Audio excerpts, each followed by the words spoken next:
ನಾನು ಶೀಲ. ಕಾಮದ ತಾಪ ತಾಳಲಾರದೆ ಮೇಲ್ಗಡೆ ಮನೆ ಹುಡುಗನ ಹತ್ತಿರ ಮಾಡಿಸಿ ಕೊಂಡ ಕತೆ ಹೇಳುವೆ ಕೇಳಿ.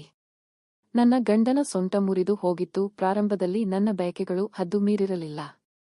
ಆದರೆ ದಿನೇ ದಿನೇ ಕಾಮ ಕಾಡಲು ನನ್ನಿಂದ ತಡೆಯಲು ಆಗಲಿಲ್ಲ.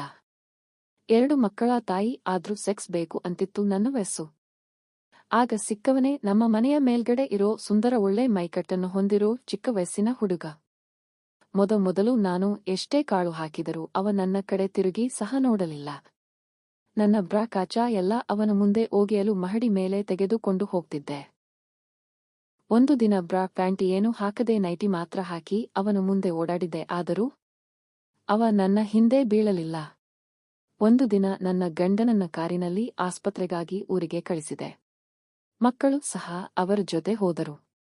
ಮನೆಯಲ್ಲಿ ನಾನು ಒಬ್ಬಳೇ. ಅವ ಮಧ್ಯಾಹ್ನ ಊಟಕ್ಕೆ ಮನೆಗೆ ಬಂದಾಗ ನನ್ನ ಮೊಬೈಲ್ ಹಾಳಾಗಿದೆ, ಸ್ವಲ್ಪ ನೋಡಿ ಎಂದೆ.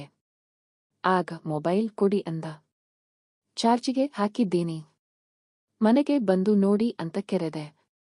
ಊಟ ಮಾಡಿ ಬರುವೆ ಅಂತ ಹೇಳಿ ಹೋದ. ನಾನು ಆತ ಬರುವಷ್ಟರಲ್ಲಿ ಸೀರೆ ಬಿಚ್ಚಿ ಬ್ರಾ ಪ್ಯಾಂಟಿ ಕಾಣೋ ತರ ಟ್ರಾನ್ಸ್ಪರೆಂಟ್ ನೈಟಿ ಹಾಕಿ ಕಾಯುತ್ತಿದ್ದೆ. ಡೋರ್ ಬೆಲ್ ಆಯ್ತು, ಬನ್ನಿ ಅಂದೆ. ಒಳಗೆ ಬಂದು ನನ್ನ ಉಬ್ಬಿದ ಎದೆ, ತೊಡೆ, ಬ್ಯಾಕ್ ಎಲ್ಲ ನೋಡಿ ನಡುಗಲು ಪ್ರಾರಂಭಿಸಿದ. ತಕ್ಷಣ ನಾನು ಅವನ ಬಳಿ ಹೋಗಿ ಬಿಗಿದು ಅಪ್ಪಿದೆ. ಬಿಡಿ ಬಿಡಿ ಆಂಟಿ ಅಂದ. ಬಾಯಿಗೆ ನನ್ನ ತುಟಿಯಿಂದ ಕಿಸ್ ಕೊಟ್ಟು ಬಾಯಿ ಮುಚ್ಚಿದೆ. ಅವನ ಪ್ಯಾಂಟ್ ಮೇಲೆ ಕೈ ಹಾಕಿ ಸಾಮಾನ್ ಹಿಸುಕಲು ಪ್ರಾರಂಭಿಸಿದೆ. ನಂತರ ಮೂಡ್ಗೆ ಬಂದ ಅವ ನನ್ನ ನೈಟಿ ಬಿಚ್ಚಿ ನನ್ನ ಎಲ್ಲಾ ಅಂಗಗಳಿಗೂ ಮುತ್ತಿಟ್ಟ. 2 ನಿಮಿಷದಲ್ಲಿ ನಾನು ಬೆತ್ತಲಾಗಿ ನನ್ನ ತೂತಿಗೆ ಅವನ ಸಾಮಾನ್ ಸೇರಿತು. ಆ ಆ ಆ ಅಂತ ಶಬ್ದ ಬರುವಾಗ ಇನ್ನೂ ಜೋರಾಗಿ ಮಾಡಲು ಶುರು ಮಾಡಿದ. ಅವ ರಸ ನನ್ನ ಕಾಮವನ್ನ ತಣ್ಣಗಾಗಿಸಿತು.